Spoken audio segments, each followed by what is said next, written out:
Tu as regardé certainement le match entre Felipe Pena et Gordon Ryan qui a eu lieu le week-end dernier et je voudrais qu'on parle ici des 3 points, moi, qui m'ont marqué pendant cet événement. Bonjour, je suis Jean-Serge Moulumba, le spécialiste de tes relations plus épanouies au quotidien. Je te rappelle que sur cette chaîne, on parle du jiu-jitsu toutes les semaines. Donc, tu peux t'abonner, en parler autour de toi pour faire grandir de plus belle la communauté. Alors, revenons sur ce match très intéressant et commençons par la note la plus sombre. Le premier point, évidemment, c'est la disparition de Leandro Lo. Alors, Leandro Lo, athlète phénoménal, très connu dans le circuit du jiu-jitsu brésilien. Moi, personnellement, c'est quelqu'un auquel je me suis intéressé quand, évidemment, il a fallu un peu aller regarder les athlètes internationaux, regarder ce qui se faisait de mieux dans le passage de garde, notamment en kimono à IBJJF. Et il m'a souvent été recommandé d'aller regarder ce que fait Leandro Lo. Quand j'ai vu Malky Mousmeti qui lui rendait hommage en évoquant la danse, la fameuse danse que j'appelle moi la danse du soleil qu'il a coutume d'effectuer quand il rentre sur le tatami. Et cela m'a touché parce que je me souviens moi que c'est quelque chose, c'est une chose à laquelle je faisais tellement attention à chaque fois que je le voyais rentrer sur le tatami. Je me disais mais alors est-ce qu'il va faire la danse aujourd'hui? Est-ce qu'il va faire la danse aujourd'hui? Et j'avais commencé même d'ailleurs à noter que des fois la danse elle était intense, des fois elle était petite. Mais voilà, c'est quelque chose qui m'inspirait moi beaucoup, aussi avec sa combativité très reconnue. Son jiu-jitsu qui était d'une technique, d'une classe vraiment hors du commun, avec sa garde, la low garde que l'on connaît. Sachant que c'était quelqu'un de très apprécié, de très aimé dans toute la communauté du jiu-jitsu brésilien, mais aussi quelqu'un de très proche de Felipe Pena. On a pu comprendre à quel point cela pouvait aussi désorienter un peu le déroulement de cet événement et qui en a pris un coup quand même. C'est aussi l'occasion ici de lui rendre hommage à Leandro Lo et de lui dire combien on a été inspiré par l'athlète et par le personnage qu'il incarnait dans le circuit du jiu-jitsu brésilien, mais aussi penser à sa famille, penser à tous ceux qui sont proches de lui.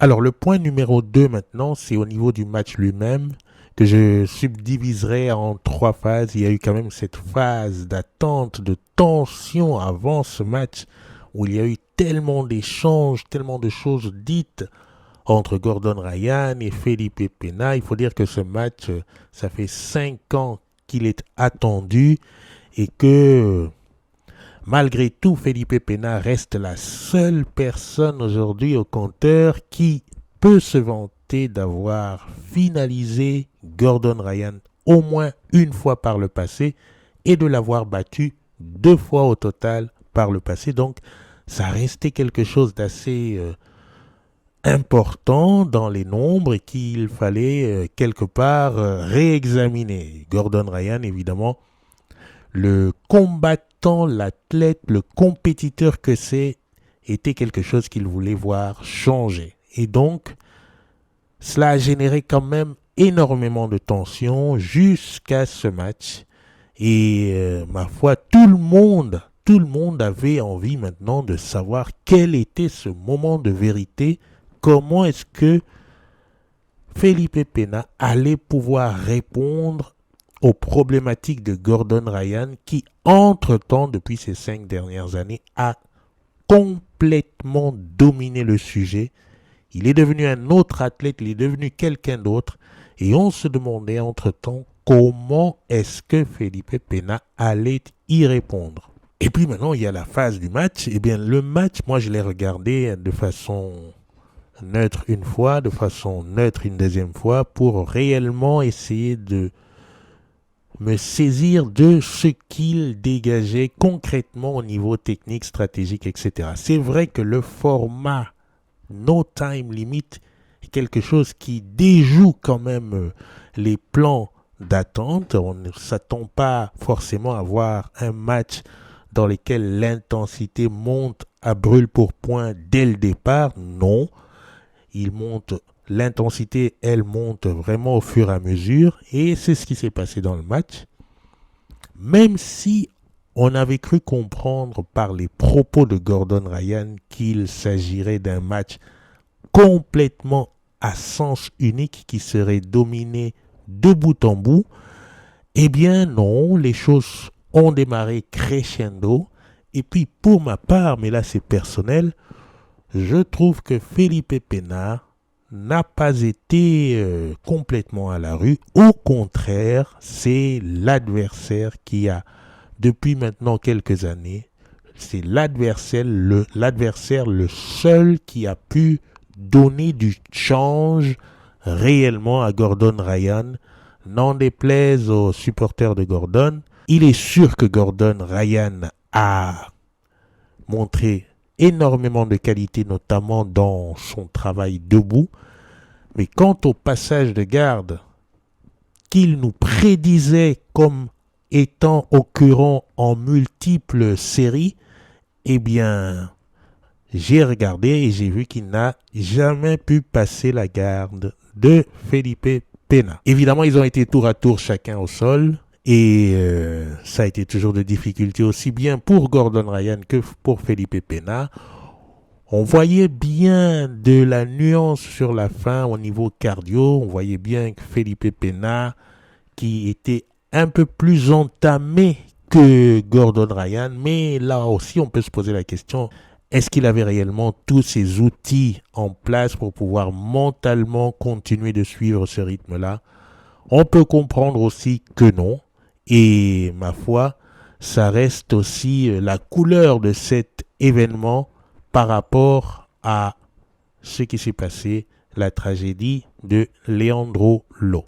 Ce qui est sûr, c'est que les passages techniques ont été très très beaux, ils ont été vraiment exceptionnels. Moi je dis la retenue de garde, guard retention de Felipe Pena, mais aussi de Gordon Ryan, sont des petits cas d'école à regarder. Si tu aimes le jiu-jitsu, tu dois pouvoir aussi en tirer énormément de choses de retenue. Les entrées dans la 50-50 de Felipe Pena comme contention de la garde sont aussi des petits moments exemplaires à retenir au niveau technique. Alors la troisième phase de ce match, c'est l'après-match, avec tout ce que cela comporte comme échange entre le camp des supporters Felipe, le camp des supporters de Gordon Ryan, et ces invectives qui continuent toujours entre les uns et les autres, qui pour ma part me semblent après exagérées. Tu sais qu'on est sur la chaîne des relations épanouies. Je reste convaincu qu'au-delà des échanges de rivalité, un exemple dans la communauté sera toujours plus inspirant quand il se produira entre deux athlètes qui, bien qu'étant en compétition, savent montrer la coopération, la diligence, la bienveillance pour le bien de la communauté tout entière du jiu-jitsu brésilien. Je pense que cela est beaucoup plus inspirant pour les jeunes, pour les moins jeunes, pour les pratiquants, pour les curieux, les sympathisants, les sponsors, les affaires, pour tout le monde. Je pense qu'il y a un moment market pour faire monter la tension, etc., pour créer de l'audience, de l'audimat, tout ce qu'on veut. Puis après, une fois que cela est passé, on peut revenir à des choses un peu plus sages, plus profondes, plus inspirantes, inspirées de valeurs, où l'on trouve de la coopération, de la bienveillance entre les uns et les autres. Ça, c'est mon opinion personnelle. Pour le troisième point à retenir de ce match, je vais dire c'est la suite, la perspective, parce qu'on sait qu'ils ont notamment rendez-vous à l'ADCC en septembre. On sait aussi que dans le contrat là qui a été signé pour ce match-là, il y a un autre match qui est normalement prévu. Alors ça sera peut-être après l'ADCC, et en tout cas, c'est prévu. Et Felipe Pena semble dire qu'il y aura d'autres choses de démontrer pour cette prochaine occasion-là. Alors, si tu n'es pas encore abonné à la chaîne, je te suggère de le faire dès à présent, de partager ce contenu s'il t'a plu autour de toi et bien sûr de liker.